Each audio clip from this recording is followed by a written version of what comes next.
Today we're going to be building LEGO Star Wars Set 75399, the Rebel U-Wing Starfighter. The set comes with 594 pieces and retails in the US for $69.99.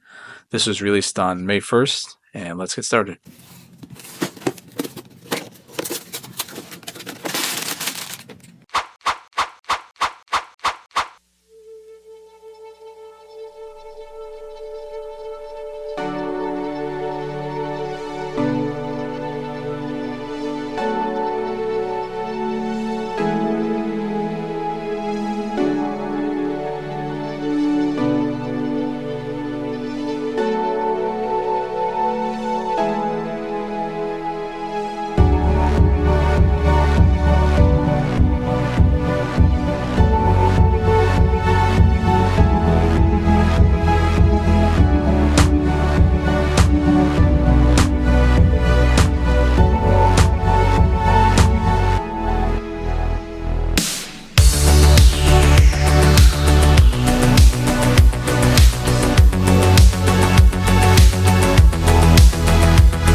So this is LEGO Star Wars set 75399, the Rebel U-Wing Starfighter.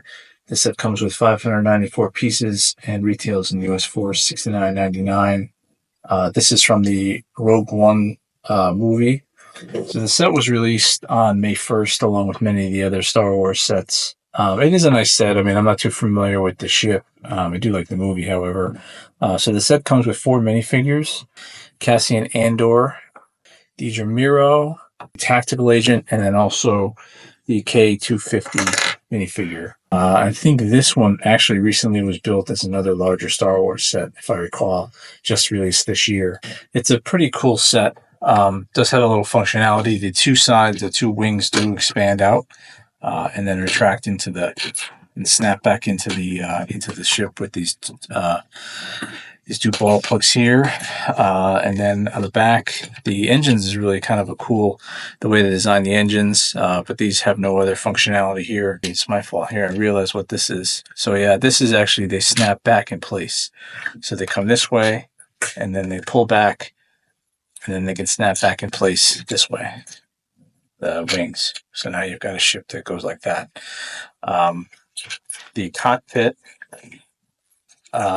does open. You just push this button here and it opens up the front of the cockpit. Those are the two flyers. There is a sticker here in the middle of the cockpit. There aren't too many stickers in this set, which is kind of a nice feature. There are 2 shooters here. So basically you just pop these in just like many of the other Star Wars sets. And then to shoot them, you just press down on this button and they both come out. That's really the only functionality there is on this set. For just under 600 pieces, it's a really straightforward build. It didn't take very long. But there's quite a bit of repetition here as well. So, I mean, obviously you have to build up both the wings and then all 4 engines, and that's the primary part of the build. Also down below here, there's also a cargo bay that does release, and it does open up there, and then again also on the other side here as well. There aren't too many stickers in the set, which is nice. it didn't only comes with a few, primarily in the just over here on the sides and the wings, and then another one here in the cockpit. There's a little control panel here in the front of the cockpit. Just briefly looking at the instruction manual, there's again a good picture here in the front of the ship, and it basically just gets right into the build. It doesn't tell you anything about the ship. Again, I had to look this up. I didn't even know what movie the ship was in, so there's no introduction there. I'd say that instruction manual, I wish they had put something in there. It'd be nice to know more about the ship itself. But as with many of the other Star Wars sets, the real question is it worth $70? Certainly the piece count doesn't, and I would say the build is nothing spectacular here. If you're a Lego Star Wars collector and you like this ship, certainly it's something you probably would enjoy. But again, I think that one of the key elements here is really the minifigures. That's what draws the price high, just like it does for many. So maybe, I'm sure that there will be discounts on this set. I already saw some on Amazon or whatever. But I think that, the minifigures is kind of the draw for the price that you get with this set. Again, the build was very repetitious. It's a good display piece if you're into Star Wars and you like this set or the movie. You'll probably enjoy building this. So I hope you enjoyed this build and review. And again, if you did, I appreciate you clicking on like and subscribe. And once again, I appreciate your support, and thanks for watching.